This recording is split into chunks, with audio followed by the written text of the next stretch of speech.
Hello everyone, welcome to जेनिट education. मेरा नाम है नीतीश कुमार और हम लोग क्या पढ़ रहे हैं? फिजिक्स में हम लोग क्या पढ़ रहे थे? Mathematical tool. मैथमेटिकल टूल में हम लोगों ने जो है वो लास्ट क्लास में डिफरेंशिएशन के पूरे जितने भी कंसेप्ट हम लोगों ने खत्म कर दिया था। लास्ट क्लास में तो हमने जो रेट मेजरमेंट कैसे करते हैं उसके बारे में देखा था, फिर उसके बाद मैक्सिमा एंड मिनिमा में देखा था। तो इतना से लेकर के जितना हम लोगों ने पढ़ा है, इतना में जो है हमारा डिफरेंशिएशन वाला पार्ट जो फिजिक्स में जितना यूज होगा इतना हम लोगों ने देख लिया है। आइए, आज जो हमारा टॉपिक है ये है इंटीग्रेशन, है ना। कि ये इंटीग्रेशन क्या होता है, ये भी आपके लिए नया होगा, क्योंकि जो पहले जो हम लोग क्लास 8, 9, 10 में इन सब चीजों से, डिफरेंशिएशन, इंटीग्रेशन से तो कभी भी परिचित नहीं होते हैं, है ना।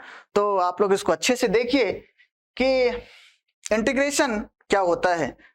जैसे भी वहां पर जब हम लोग डिफरेंशिएशन की बात कर रहे थे, तो डिफरेंशिएशन की जब बात कर रहे थे तो वहां पर हम जब उसका डिफरेंशिएट करते थे, कोई हमारा कर्व दिया रहता था y = fx, तो हम लोग यदि उसका dy/dx निकालते थे तो dy/dx क्या देता था? स्लोप देता था, उस कर्व का स्लोप देता था ना, उस कर्व का dy/ds जो है ये क्या कहता, जब कर्व का देता था तो इंस्टेंटेनियस स्लोप बताता था, है ना। लाइन का केस में एक ही स्लोप बताता है तो उसको क्या बोल देते हैं हम लोग? स्लोप।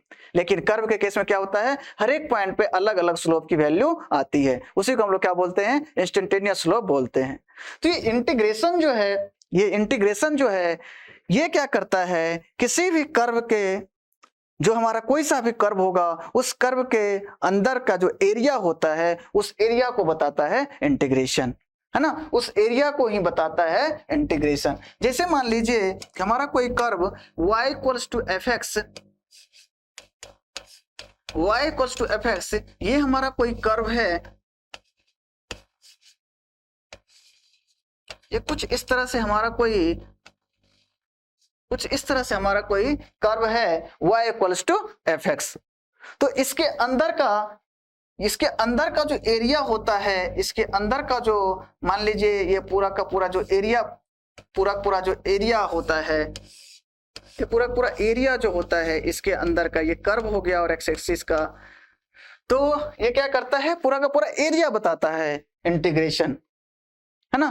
तो अब हम लोग ये देखते हैं कि भाई ये इंटीग्रेशन का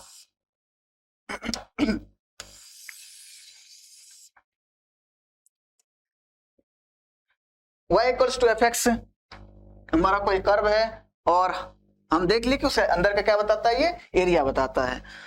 तो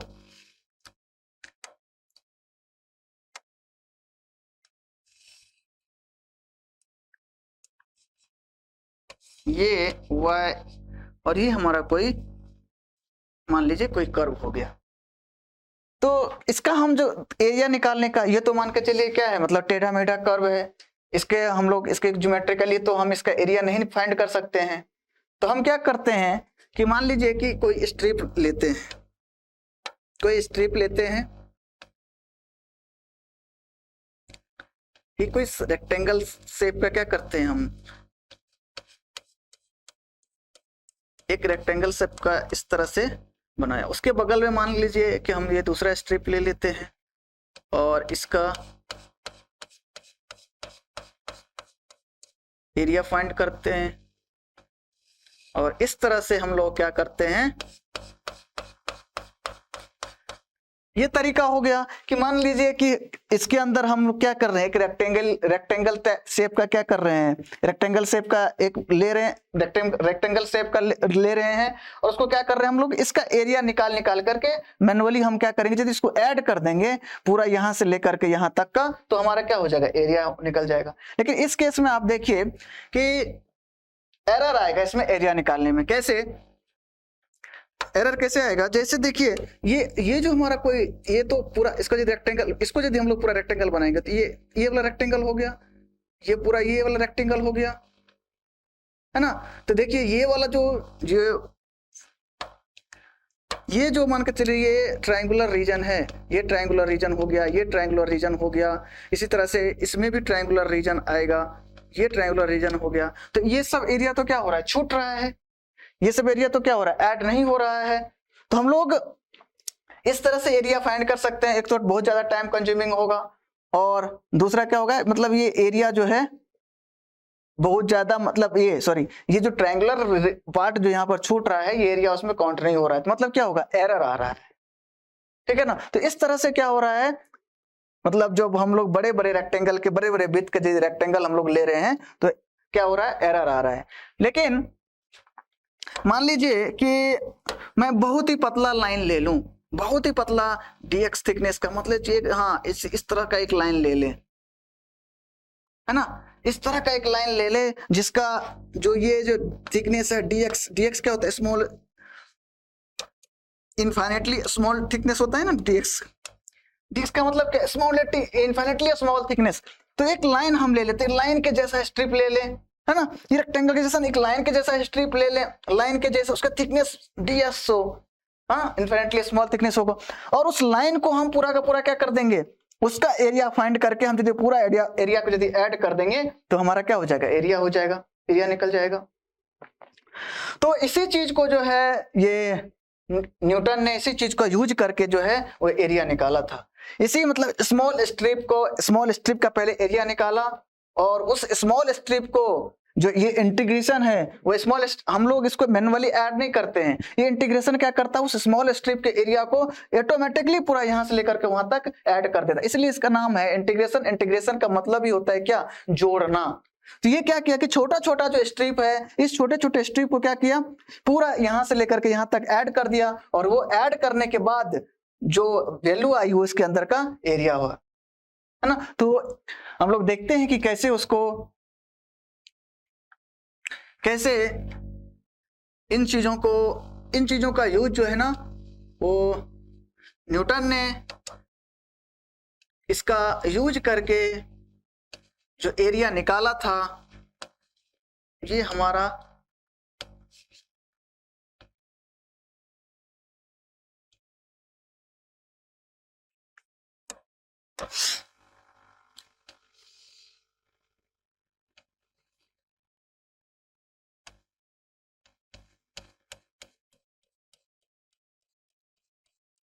ठीक है, ये मैं स्ट्रिप ले रहा हूं, है ना, ये स्ट्रिप जो है y equals to f x हमारा कर्व है, और ये स्ट्रिप जो है ना, ये मैं आपको दिखाने के लिए थोड़ा सा ये छोड़ो, ये एकदम पतली लाइन है जिसका थिकनेस जो है ये, इसका थिकनेस क्या है, dx है, जिसका थिकनेस क्या है, dx है, जिसका थिकनेस dx है, मतलब स्मॉल इनफाइनेटली स्मॉल थिकनेस। हम लोग dx के बारे में क्या बात किए थे, infinitely small thickness. Infinitely small thickness means in fact मतलब उसका पॉइंट ही नहीं खिसकेगा, वहीं उसको दोनों का पॉइंट क्या है, एक ही है, ये दोनों का पॉइंट क्या है, एक ही है, मतलब एक सिंगल लाइन है। ये मैं आपको दिखाने के लिए इस तरह से दिखा रहा हूं, लेकिन एक सिंगल लाइन है ये, है ना। और इसका ये जो थिकनेस हम लोगों ने लिया है, इसका जो यहाँ से ओरिजिन से जो डिस्टेंस है वो है हमारा x, और इसका जो हाइट है ये है y। तो ये इसका जो कोऑर्डिनेट कितना हो जाएगा, x, y, इसका क्या हो जाएगा, कोऑर्डिनेट हो जाएगा, x, y इसका कोऑर्डिनेट हो जाएगा। तो यदि हम लोग इस स्ट्रिप के एरिया की बात करें, area of a strip, area of a strip that is दिए स्मॉल स्ट्रिप का एक सिंगल जो लाइन है उसका हम लोग एरिया की बात कर रहे हैं। तो ये स्ट्रिप क्या हो जाएगा, विड्थ इनटू ये जो हो गया पूरा लेंथ, इसको मान लीजिए इसका क्या है विड्थ, ये क्या हो जाएगा y इनटू dx। ये क्या हो गया, area of a strip dA y equals to dx। अब यदि हम लोग, ये तो क्या हो गया, एक सिंगल स्ट्रिप का क्या हो गया, एरिया हो गया, है ना। अब यदि हम लोग बात करें area of a curve y equals to f x, y equals to f x, यदि इसके एरिया की हम लोग बात करें तो ये कितना हो जाएगा, पूरा का पूरा एरिया इस छोटे से छोटे इंटीग्रल को dA y dx। ये जो एरिया हो गया, ये जो डीए, ये जो इंटीग्रेशन किए थे छोटे छोटे एरिया को क्या करेगा, पूरा पूरा छोटा छोटा एरिया लेकर के पूरा का पूरा सब कुछ पूरा पूरा क्या करेगा, ऐड कर देगा। तो यही इंटीग्रेशन जैसे ही हम लोग लगाए, इंटीग्रेशन को हमको मैनुअली बाहर से ऐड करने की जरूरत नहीं है, इंटीग्रेशन क्या करेगा, ऑटोमेटिक हमारा क्या करेगा, पूरा का पूरा ऐड करके जो है वो निकाल देगा। इसलिए हम लोग ये area of a curve y equals to f x जो निकालेंगे, ये क्या हो गया, ये डी ए, और पूरा का पूरा y dx को यदि हम लोग क्या करेंगे, इंटीग्रेट कर देंगे, तो ये क्या हो जाएगा, area of a curve.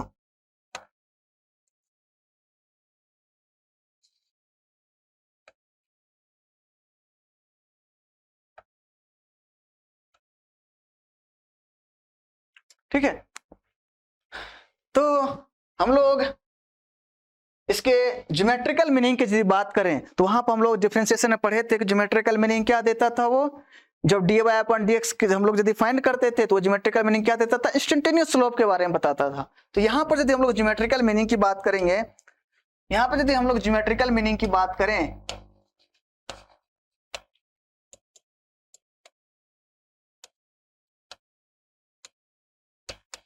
Geometrical meaning, तो ज्योमेट्रिकल मीनिंग इसका हम लोग क्या समझे कि भाई ये इंटीग्रेशन जो है ज्योमेट्रिकली हमको ये बताता है, यदि हम लोग इंटीग्रेशन फाइंड करेंगे तो इंटीग्रेशन क्या करता है, एरिया अंडर द कर्व बताता है। मतलब it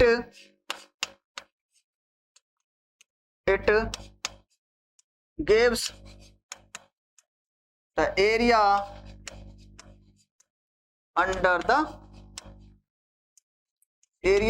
the curve, it gives the area under the curve. जो भी हमारा कर्व है, कितना भी कॉम्प्लिकेटेड कर्व है, तो उस कॉम्प्लिकेटेड कर्व का जो है ये एरिया बता देता है ना। हमारे लिए पॉसिबल नहीं है कि इस टेढ़े मेढ़े कर्व का एरिया एक्यूरेटली फाइंड करना, लेकिन इस इंटीग्रेशन की मदद से हम टेढ़े मेढ़े कर्व का भी एक्यूरेटली जो है हम लोग एरिया पता कर सकते हैं।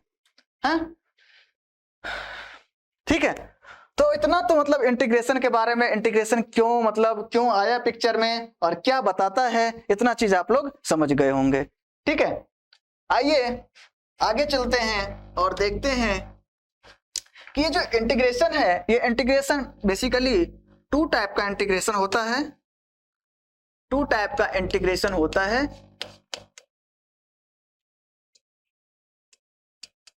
कौन कौन सा, एक को बोलते हैं हम लोग इंडेफिनिट इंटीग्रेशन,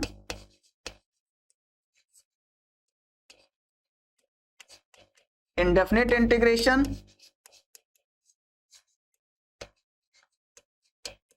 और दूसरे को बोलते हैं हम लोग definite integration.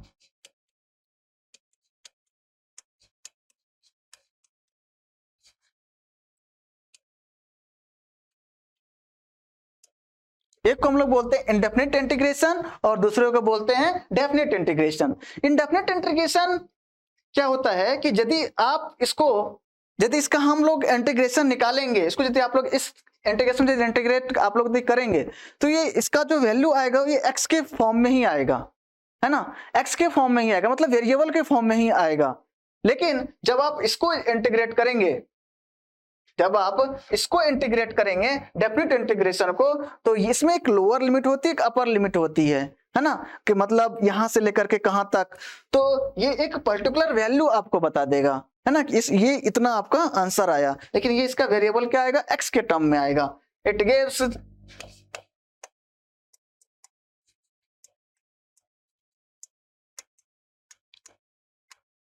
Answer in the form of variable. हमारा एक्स का वेरिएबल होगा तो एक्स होगा। डेफिनेट इंटीग्रेशन क्या होगा, it gives the exact value.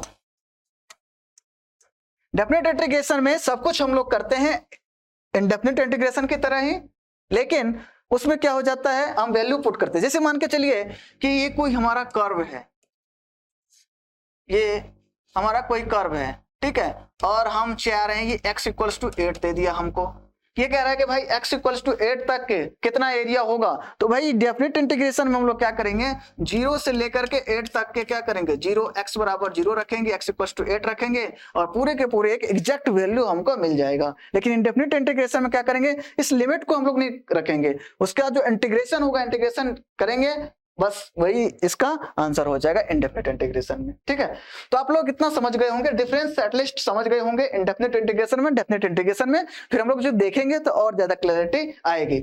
आइए अब देखते हैं इंडेफिनिट इंटीग्रेशन पहले, फिर देखेंगे डेफिनिट इंटीग्रेशन।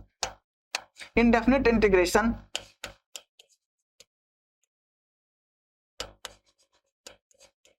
इंडेफिनिट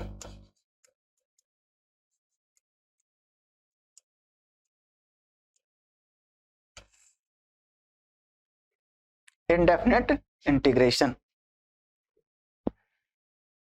इसके कुछ कुछ फार्मूलास हैं, हम लोग उस फार्मूलास के बारे में देखेंगे और उस फार्मूलास का यूज करके क्या करेंगे, मतलब जो डिफरेंस इंटीग्रेशन होगा उसको क्या करेंगे, यूज करेंगे। तो कुछ वेल नोन फार्मूलास हैं, हम लोग उसके डेरिवेशन के बारे में यहाँ पे चर्चा नहीं करेंगे। हम लोग जो मतलब आया हुआ है, जो फार्मूला मेरे पास है, जो फिजिक्स में जितना यूज होना है, बस उसी चीज को हम लोग देखने वाले हैं। ठीक है,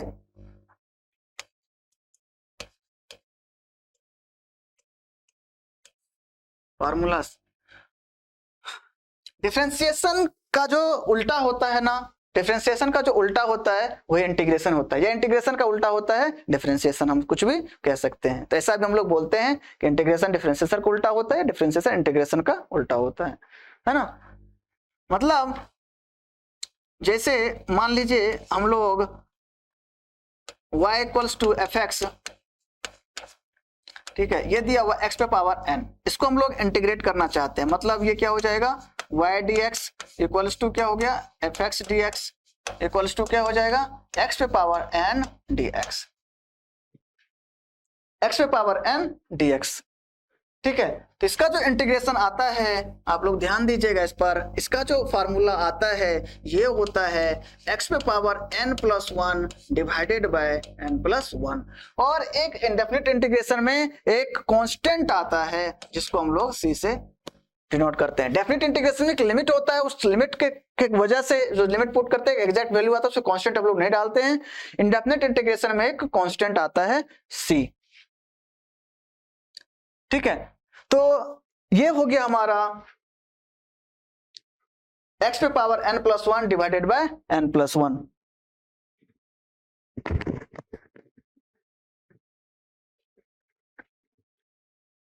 है ना, तो ये हमारा क्या हो गया, इसका फार्मूला हो गया x पे power n divided by x पे पावर n प्लस 1। अच्छा, ये इंटीग्रेशन करके इतना आया है, इंटीग्रेशन करके इतना आया है, यदि हम इसको डिफरेंशिएट कर दें, यदि इसको हम लोग डिफरेंशिएट कर दें तो भाई वो फंक्शन आ जाना चाहिए। मतलब इंटीग्रेशन यदि उसका उल्टा है, जो मतलब उसका उल्टा है, यदि इसको हम इंटीग्रेट कर रहे हैं तो इतना आ रहा है, यदि हम लोग इसको डिफरेंशिएट कर दें तो ये आ जाना चाहिए। तो आइए उसको मतलब जस्ट फिलिंग के लिए हम आपको ये बता रहे हैं कि आपको समझ में आ जाए। आइए इसको हम लोग क्या करते हैं, इंटीग्रेट कर देते हैं, सॉरी डिफरेंशिएट कर देते हैं। तो d upon D X, X पे power n plus 1 divided by क्या हो गया, n प्लस 1, ये क्या है, कांस्टेंट है। तो x पे पावर n प्लस 1 ये क्या है, पूरा पूरा मतलब कांस्टेंट है, तो इसको बाहर ले लिए, 1 डिवाइडेड बाय n प्लस 1, इसको डिफरेंशिएट करेंगे तो क्या आ जाता है, पीछे आ जाता है, तो मतलब n प्लस 1 हो जाएगा और ये पावर क्या हो जाएगा, 1 से कम हो जाएगा, तो ये क्या आ गया, x प्लस x पे पावर n, ये कैंसिल हो गया, मतलब क्या बच गया, x पे पावर n, इसका कांस्टेंट, इसका डिफरेंशिएशन तो 0 आएगा। तो आप देख सकते हैं क्या कि जो डिफरेंशिएशन है, यदि हम इसका इंटीग्रेशन का डिफरेंशिएट करते हैं तो वही फंक्शन आ गया x पे पावर n, मतलब डिफरेंशिएशन जो है वो इंटीग्रेशन का उल्टा है, रिवर्स हम लोग बोल सकते हैं, या वाइस वर्सा है। सेकंड फार्मूला हम लोग देखते हैं कि y equals to f x sine x क्या होता है, तो ये integration of sine x dx हो जाता है minus of cos x plus c। ठीक है, ये हो गया हमारा फार्मूला। उसके बाद y equals to y equals to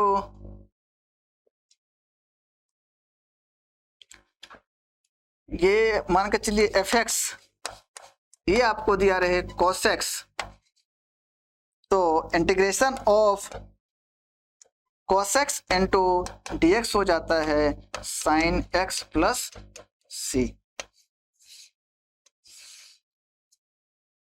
ठीक है,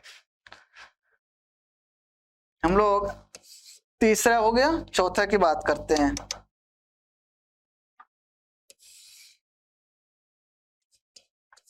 चौथा की बात करते हैं, वहां पर अपन क्या देखे थे, d upon D x. D upon D x क्या होता था, D upon D x 10x क्या होता था, सेक स्क्वायर एक्स। तो हम लोग यदि सेक स्क्वायर एक्स का इंटीग्रेशन करें, sec square x d x का, तो ये कितना आएगा 10x। ठीक है, और cosec square x d x का क्या आ जाएगा, minus of cot x x plus c. उसी तरह से हम लोग वहां पे क्या करते थे, d upon D x sec x क्या होता था, सेक एक्स इंटू 10x। तो सेक एक्स इंटू 10x की इंटीग्रेशन करेंगे तो सेक एक्स आना चाहिए। तो integration of sec x into 10x, ये क्या आ जाएगा, सेक एक्स प्लस सी। ठीक है, और 7वें नंबर में इंटीग्रेशन ऑफ, हम लोग वहां पर क्या थे, देखे थे cos x into cot x dx। तो cos x into cot x dx क्या आएगा, minus of cos x plus c, minus of cos x plus c. ठीक है, उसके बाद हम लोग d upon D x log x क्या जानते हैं, 1 अपॉन एक्स। यदि 1 अपॉन एक्स का इंटीग्रेशन करें 1 अपॉन एक्स डी एक्स, तो वो कितना आ जाएगा, लॉग एक्स। और d अपॉन डी एक्स क्या होता है, e पे पावर x का होता है, e पे पावर x ही। तो इंटीग्रेशन ऑफ e पे पावर x dx क्या हो जाएगा, e पे पावर x। तो ये क्या हो गया, हमारा इतना फार्मूला हो गया। तो इस फार्मूले को जो है आप लोग याद रखिएगा, है ना, ये फार्मूला याद होना ही चाहिए। इतना चीज तो हमको याद होना चाहिए, तब जाकर के हम लोग आगे जो कॉम्प्लिकेटेड क्वेश्चंस होंगे उसको हम लोग आसानी से सॉल्व कर सकते हैं। ठीक है, आइए आगे बढ़ते हैं। आगे अब क्या है कि हम लोग फार्मूलास देख लिए, इंटीग्रेशन का बेसिक मीनिंग देख लिए। अब इसमें इंटीग्रेशन करेंगे क्या, मतलब इंटीग्रेशन कैसे करेंगे, उसके लिए क्या हमको रूल सीखना पड़ेगा। तो आइए सीखते हैं कि rule of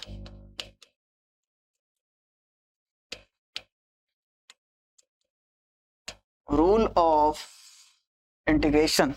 rule of integration, जो पहला रूल है, हम लोगों ने वहां पर भी जब डिफरेंशिएशन किए थे तो क्या एडिशन या सब्ट्रैक्शन रूल देखे थे। तो यहां पर भी ये addition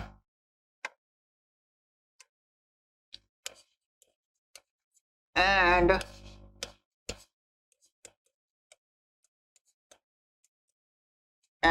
subtraction rule, addition and subtraction rule. जैसे मान लीजिए कि हमारे पास y equals to f x दिया रहे और ये दिया रहे u प्लस माइनस v के फॉर्म में, है ना, u प्लस माइनस v के फॉर्म में दिया रहे। तो हम लोग इसका जब इंटीग्रेशन करेंगे y dx, तो इसका इंटीग्रेशन इस तरह से करते हैं, u प्लस माइनस v, ये क्या हो जाएगा dx।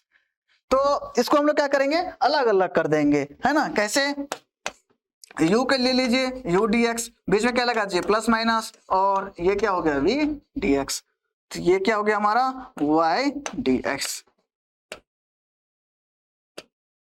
तो ये हो गया हमारा एडिशन एंड सब्ट्रैक्शन रूल। क्या किए, u प्लस माइनस v था, उसको क्या किए, सेपरेट कर दिए u dx plus minus v dx में। ठीक है ना। इस तरह से हम लोग क्या करते हैं, जब दो ऐड और सब्ट्रैक्शन रहता है तो उसको हम लोग अलग अलग करके सॉल्व करते हैं। इस पर एक एग्जांपल देख लेते हैं। Example, y equals to f x, हम लोगों ने इसके साथ वही एग्जाम्पल लिया था डिफरेंशिएशन में, x square plus sine x ले लेते हैं।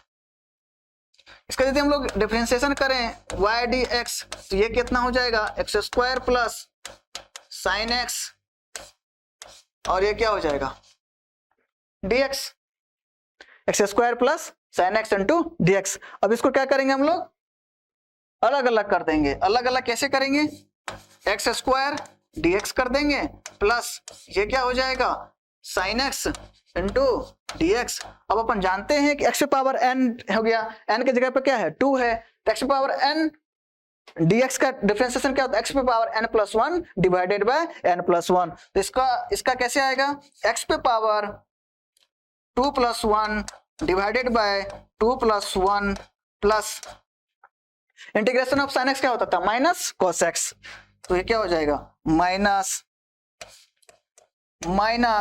कॉस एक्स प्लस सी।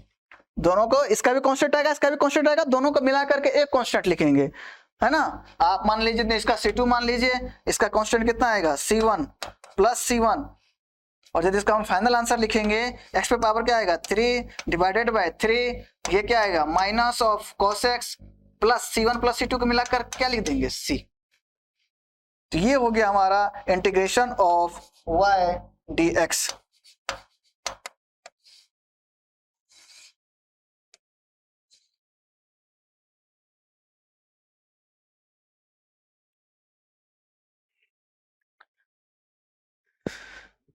देख लीजिए आप लोग इसको अच्छे से, कैसे इसको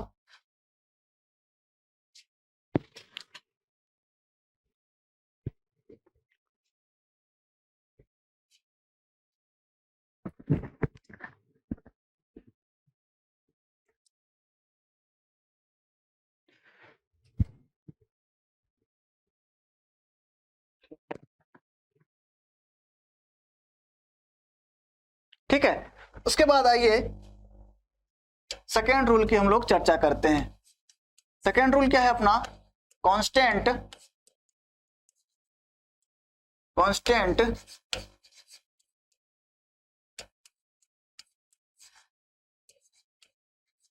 मल्टीप्लाई रूल।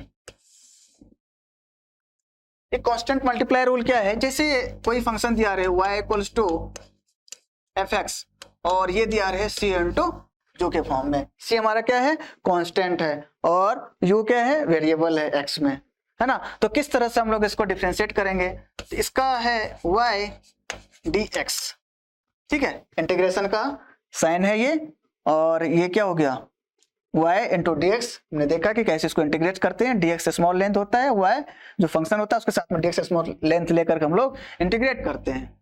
ये क्या हो गया cu इंटू डी एक्स। तो इस cu इंटू डी एक्स में हम लोग क्या करेंगे, जैसे कांस्टेंट से मल्टीप्लाई होगा तो कांस्टेंट टर्म को क्या करेंगे, बाहर निकाल लेंगे। कांस्टेंट टर्म को बाहर निकाल लेंगे, c into U D x, ये हो जाएगा इंटीग्रेशन ऑफ y dx।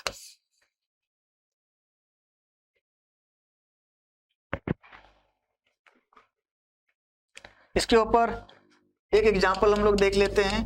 ये y इक्वल्स टू दिया हुआ है जैसे 4x क्यूब, है ना, ये y इक्वल्स टू दिया हुआ है 4x क्यूब।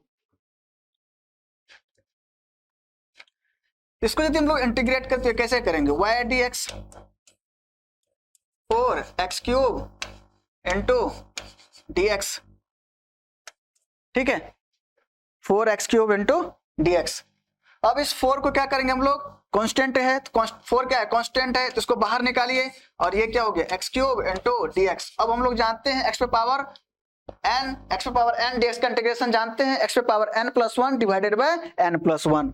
तो ये हो जाएगा 4 डिवाइडेड बाय x पे power 3 plus 1 divided bye 3 plus 1, उसके बाद एक इंटीग्रेशन कांस्टेंट आएगा। तो 3 प्लस 1 ये क्या हो गया, कैंसिल हो गया, और हमारा आंसर क्या आ गया, x पे पावर 4 प्लस c, ये क्या हो गया हमारा आंसर हो गया।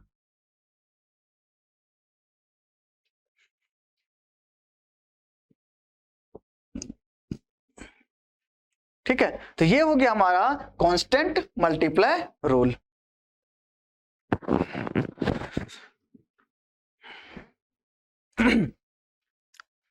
आइए उसके बाद थर्ड रूल क्या है उसको देख लेते हैं। थर्ड रूल में है सब्स्टिट्यूशन, इसको सब्स्टिट्यूशन रूल बोलते हैं।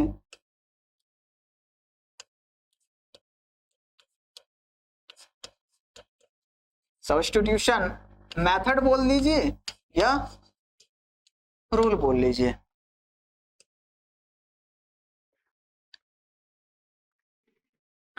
ठीक है, सब्स्टिट्यूशन मेथड में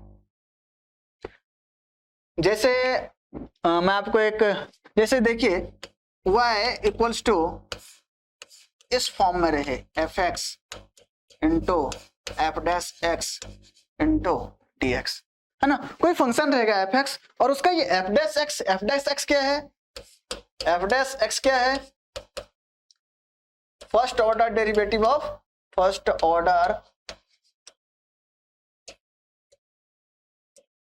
order derivative of F x.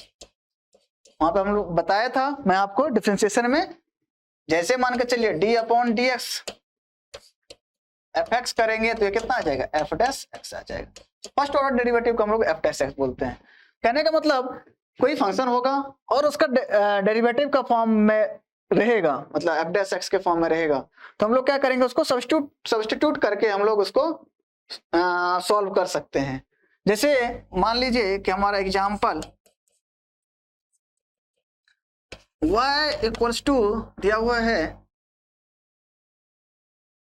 Sine x square into 2x dx। ठीक है, इसका हम लोग क्या करना है, इंटीग्रेशन करना है। इसको हम लोग क्या करना है, इसका इंटीग्रेशन करना है ना। इस इक्वेशंस का हमको क्या करना है, इंटीग्रेशन करना है। तो हमको तो इससे मतलब ना हमको साइन एक्स स्क्वायर एक्स का कोई फार्मूला पता है ना, मतलब मतलब इस टाइप के इक्वेशंस को सॉल्व करने के लिए हमारे पास, या इंटीग्रेशन को सॉल्व करने के लिए हमारे पास कोई फार्मूला नहीं है। Sine x cos x sec x tan x इस तरह के जो फंक्शन है उसके इंटीग्रेशन करने के लिए हमारे पास फार्मूला है।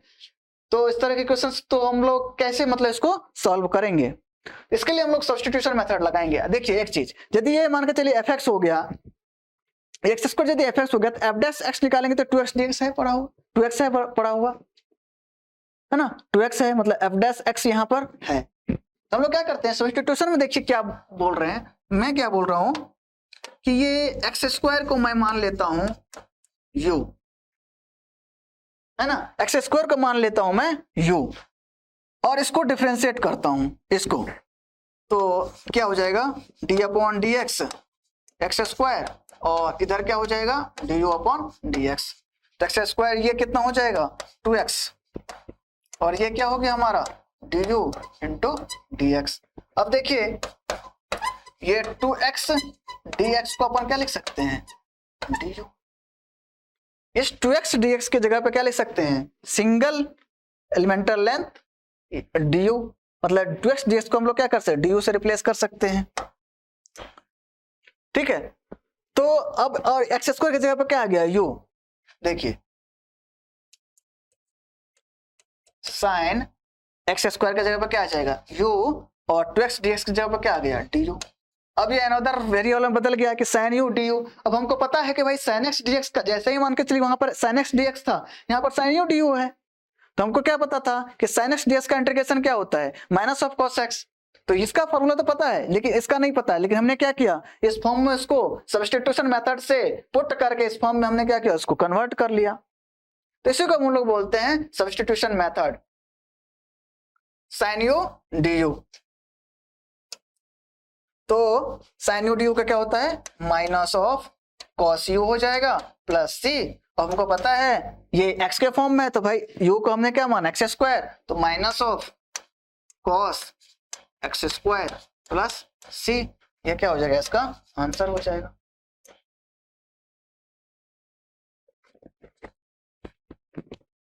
ठीक है, इसके ऊपर और भी मतलब कुछ कुछ सवाल करते हैं, मतलब ये थोड़ा सा इम्पोर्टेंट रहता है।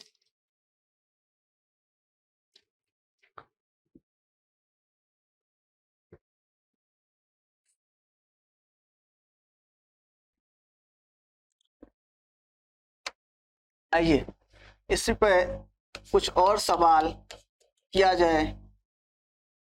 इंटीग्रेशन ऑफ ई पे power x square into x d x. ठीक है, इंटीग्रेशन ऑफ ई पे power x square D x. तो क्या करें, यहां पर एक्स स्क्वायर यदि मान के चले एक फंक्शन बना ले तो ये क्या हो जाएगा एक्स डी एक्स, लेकिन ये एक्स स्क्वायर का यदि डिफरेंशिएट करेंगे तो 2x डी एक्स होना चाहिए था। हम लोग यहाँ पे मान लेते हैं कि 2 से मल्टीप्लाई कर देते हैं, 2 से डिवाइड कर देते हैं, है ना। जब मान के चलिए वेरिएबल का रहता है तो हमारे पास टेंशन रहता है, लेकिन हम कांस्टेंट से तो मल्टीप्लाई डिवाइड ये सब तो ऊपर नीचे कर ही सकते हैं मैनिपुलेशन। हमने क्या किया, 2 से क्या किया, मल्टीप्लाई कर दिया एंड डिवाइड कर दिया। अब मैं क्या करता हूं, एक्स स्क्वायर को जो है, एक्स स्क्वायर को वापस से यू पुट कर लेता हूं। एक्स स्क्वायर को यू पुट करता हूं, उसको डिफरेंशिएट करता हूं, तो इसको ये कितना आएगा 2x, और ये क्या आ जाएगा du अपॉन dx। तो ये du इक्वल्स टू क्या हो गया अपना 2x dx। तो 2x dx जगह पे क्या पुट कर देंगे अपन, du पुट कर देंगे। मतलब हमारा इंटीग्रेशन अब कुछ इस तरह से होगा, e पे पावर एक्स स्क्वायर का क्या है u, और ये 2x dx क्या है du, उस फॉर्म में चेंज हो गया। सिंपल सा जो हमारा फॉर्म था e पे पावर x dx का इंटीग्रेशन को पता है क्या होता है, e पे पावर x, e पे पावर u du का क्या होगा e पे पावर u। तो ये कांस्टेंट है, इसको बाहर निकालिए, e पे पावर u का इंटीग्रेशन क्या आएगा e पे पावर u प्लस c, तो 1/2 e पे पावर u का अपन क्या माने एक्स स्क्वायर, e पे पावर क्या होगा एक्स स्क्वायर प्लस c। ये किस क्या हो गया, इसका आंसर हो गया।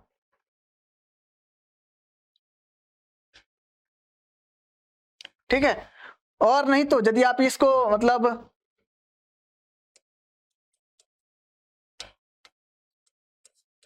क्या कर सकते हैं, इससे आप मल्टीप्लाई डिवाइड मत कीजिए। ये क्या है e power x square x d x, आप एक्स स्क्वायर को क्या मान लिए u मान लिए, ये क्या हो गया 2x D x equal to क्या हो जाएगा du। तो x dx यदि हम लोग यहां से निकालें, ये क्या हो जाएगा du/2। तो x dx की वैल्यू अपन du/2 पुट कर देते हैं, तो e पे पावर एक्स स्क्वायर क्या होगा u, और x dx की वैल्यू क्या आ जाएगी du/2। तो वही तो वैल्यू आएगी 1/2, e पे पावर u का कितना होता है e पे पावर u प्लस c, तो 1/2 e पे power x square plus c। दोनों तरह से करेंगे तो वही आंसर आएगा। तो जो भी वैल्यू रहेगी, जो भी वेरिएबल वहां पे रहेगा, उसका आप उसकी वैल्यू पुट कर दीजिए। ठीक है,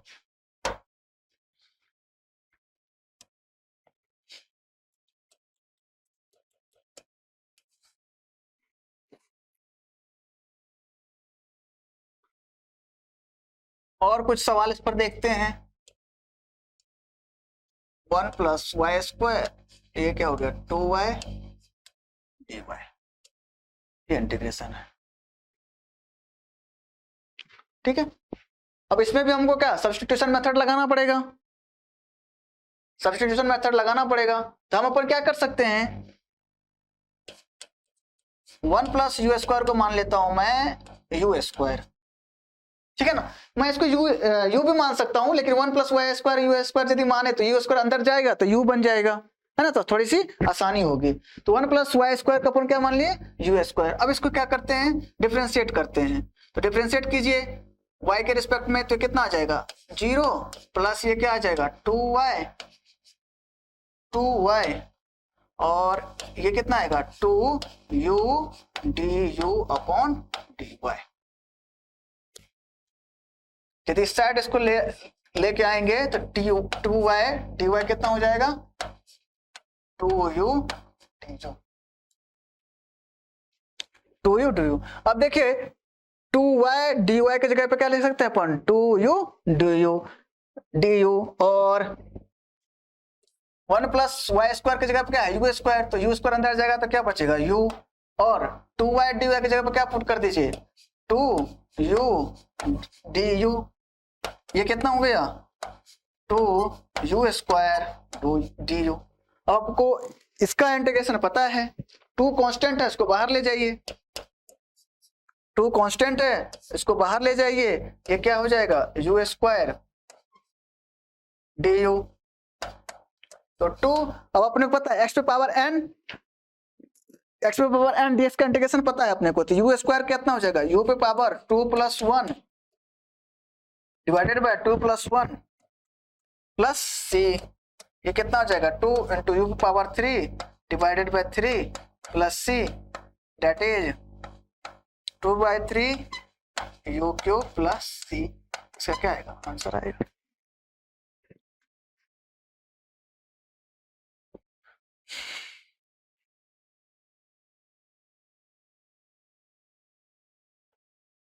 तो इस तरह से हम लोग क्या करेंगे, सब्स्टिट्यूशन मेथड का यूज करके क्वेश्चंस को सॉल्व करेंगे।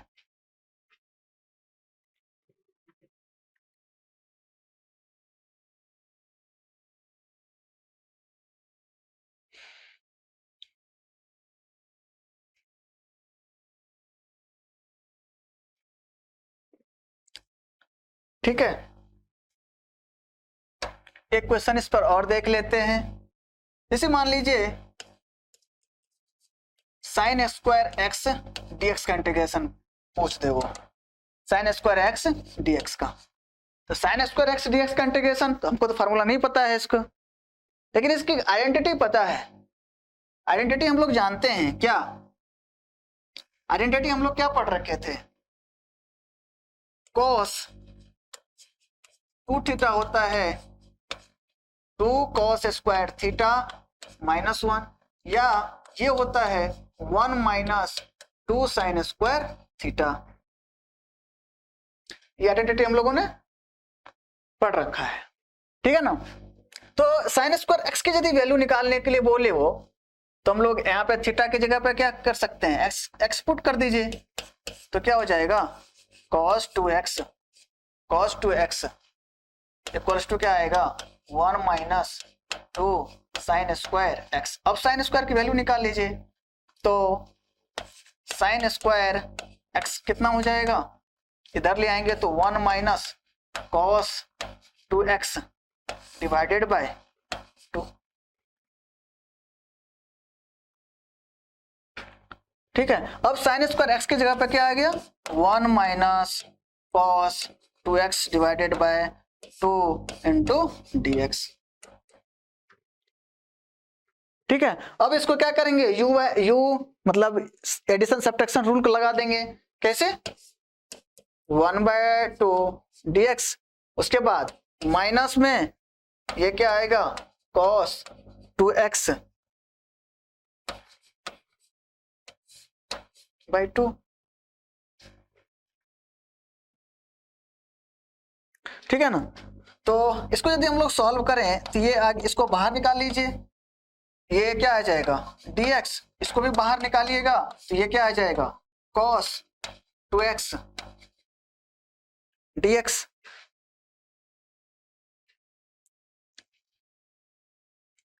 ठीक है, यहां पर मान के चलिए क्या है हमारा u dx है, और x पे पावर अपन क्या करते हैं 0 मान लेते हैं, x पे पावर 0 कितना होता है 1 होता है ना, तो ये क्या है 1 × dx है, 1 × dx है, 1 × dx है, x पे पावर 0 कितना हो गया 1। अब x पे पावर 0 पे यदि हम फार्मूला लगाएं x पे पावर 0 का, तो 0 + 1 डिवाइडेड बाय 0 + 1, मतलब ये कितना हो गया x, है ना। तो 1 ये जो dx का जो इंटीग्रेशन होता है वो क्या होता है x होता है। तो ये इतना हम लोग देख लिए, तो आइए इसको हम लोग क्या लिख देंगे 1/2 × x माइनस 1/2। अब ये देखिए ये क्या है cos 2x dx है, cos 2x dx है, तो अपन क्या कर लेते हैं 2x को क्या मान लेते हैं u मान लेते हैं। अपने को पता है cos x dx का अपने को पता है इंटीग्रेशन sin x, लेकिन ये क्या है cos 2x dx, तो 2x को अपन क्या कीजिए u मान लीजिए और इसको डिफरेंशिएट कीजिए, तो ये कितना आ जाएगा 2 du बाय dx। तो du कितना हो गया 2 dx है ना। dx के जगह पे पुट करना है ना, तो ये du बाय क्या हो जाएगा 2, dx की जगह पे du बाय 2। अब ये 1/2 cos 2x, 2x कितना है हमारा u, तो 1/2 cos 2x की जगह पे क्या आएगा u, ये क्या हो गया cos u, और dx की जगह पे क्या आएगा du बाय 2।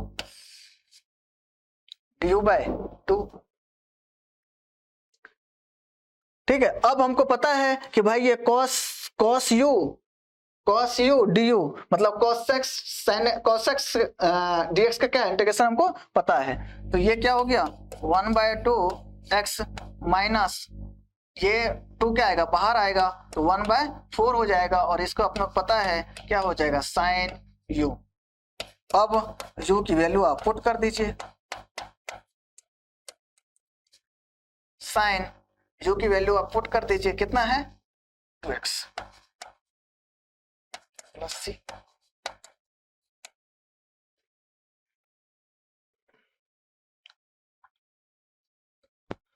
तो ये हो गया इसका integration of sin square x dx का क्या हो गया 1/2 x minus 1/4 sin 2x plus c। इसी तरह से आप लोग जो है ये फाइंड कीजिएगा किसका cos स्क्वायर x dx का, है ना। आप लोग फाइंड कीजिएगा cos स्क्वायर x dx का, इसी से यहां से यही आइडेंटिटी यूज कीजिएगा, इसको आप निकालिएगा और इसका आंसर कुछ थोड़ा सा मतलब यूनिक आएगा, आपको याद भी रहना चाहिए। बस 1/2 x के जगह पे माइनस के जगह पे ओनली प्लस आएगा, बाकी सब कुछ सेम रहेगा। ठीक है, तो 1/2 x प्लस इसका आंसर आ जाएगा, cos स्क्वायर x dx का आंसर आ जाएगा 1/2 plus 1/4 sin 2x plus c। ये इसका क्या हो जाएगा आंसर हो जाएगा।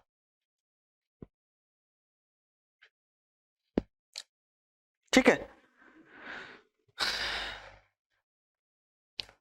तो आप लोग देख लीजिए sin x स्क्वायर x को हम लोग कैसे डिफरेंस से कैसे मतलब इसका आंसर निकाले हैं, ये इसका आंसर है।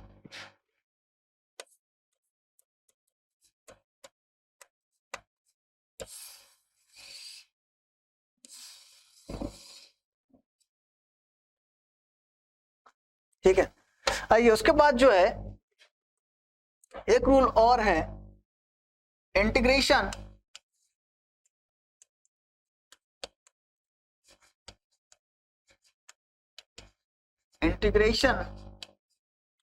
By part rule. ठीक है, इंटीग्रेशन बाय पार्ट रूल, ये फिजिक्स में उतना यूज नहीं होता है इसका, लेकिन फिर भी हमको सीखना है ये। जैसे मान लीजिए कि y equals to fx u into v दिया है, ठीक है ना। तो बाय पार्ट रूल इसमें कैसे लगाएंगे, मैं क्या करता हूं इसको फर्स्ट मान लेता हूं और इसको सेकेंड फंक्शन मान लेता हूं। ठीक है, तो हम लोग जो इसका इंटीग्रेशन निकालते हैं y dx का जो इंटीग्रेशन निकालते हैं, तो पहला फंक्शन को एज इट इज बाहर निकालिए, इंटीग्रेशन कीजिए किसका सेकेंड फंक्शन का dx, माइनस का साइन लगाइए, उसके बाद इंटीग्रेशन आएगा d अपॉन dx किसका होगा जो पहला फंक्शन है उसका होगा, उसके बाद जिसका इंटीग्रेशन हुआ फिर से उसका क्या होगा इंटीग्रेशन होगा फिर dx, और ये पूरा का पूरा जो होगा ये dx होगा, मतलब पूरा का पूरा जो इसकी वैल्यू आएगी उसका फिर से क्या होगा इंटीग्रेशन होगा। ठीक है ना, तो ये हो गया हमारा इंटीग्रेशन बाय पार्ट रूल।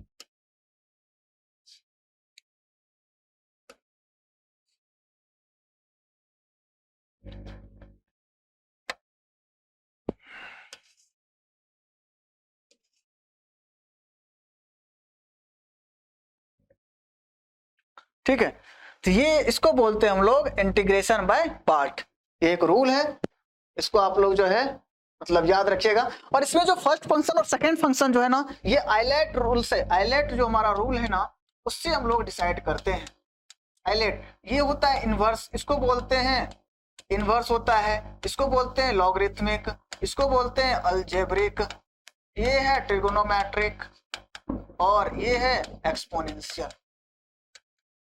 ठीक है, तो इधर से इधर की तरफ, यदि इधर मान के चलिए ये फर्स्ट सेकेंड थर्ड फोर्थ ऐसे करके हम लोग क्या करेंगे, फंक्शन का चुनाव करेंगे। जैसे मान लीजिए कोई एग्जांपल हम ले लेते हैं, ठीक है, y इक्वल्स टू हमने लिया x इंटू cos x, तो x क्या है हमारा, अलजेब्रिक है, और ये cos x क्या आएगा, ट्रिगोनोमेट्रिक में। तो अलजेब्रिक है, उसके बाद आता है ट्रिगोनोमेट्रिक, तो मैं x को क्या करता हूं, फर्स्ट मान लूंगा, और cos x को क्या मान लूंगा, सेकेंड मान। ठीक है, अब क्या करेंगे, इसमें आइलेट रूल लगाएंगे। आइलेट रूल लगाइए इसमें, integration of y dx, ILATE rule लगाइएगा। तो फर्स्ट फंक्शन क्या एज इट इज बाहर निकालिए, integration of cos x minus sign d upon dx। उसके बाद क्या करना है, जो पहला फंक्शन है उसको डिफरेंशिएट करना है, और जिसका इंटीग्रेशन हुआ है उसको यहाँ पे क्या करना है, इंटीग्रेट करना है। उसके बाद जो पूरा का पूरा जो यहाँ से जो आएगा वैल्यू, उसके बाद उसका क्या करना है, इंटीग्रेट करना है dx का। आइए, x cos x का integration sin x minus d upon dx क्या हो जाता है, 1 हो जाता है 1, और उसके बाद cos x का इंटीग्रेशन क्या आता है, sin x, ये क्या हो गया dx। ठीक है, तो ये हो गया हमारा x sin x minus sin x का integration minus of cos x, तो माइनस ऑफ cos x, ये क्या हो गया प्लस c, जिसका फाइनल आंसर आएगा, ये आएगा x sin x प्लस में cos x प्लस c। ये हो गया हमारा इंटीग्रेशन y cos x का, ये x cos x का, इसका क्या हो गया इंटीग्रेशन।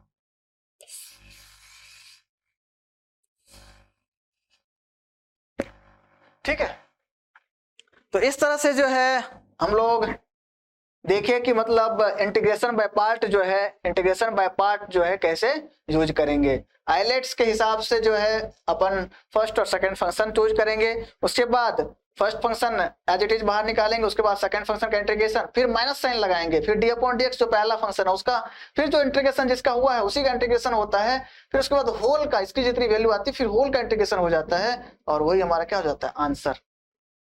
ठीक है, तो इंटीग्रेशन के भी जितने रूल थे इंडेफिनिट इंटीग्रेशन के और इंडेफिनिट इंटीग्रेशन पे हमने क्या किया, क्वेश्चंस भी कर लिए, तो हमारा रूल यहाँ पे अब खत्म होता है। उसके बाद हम लोग जाएंगे डेफिनिट इंटीग्रल पे।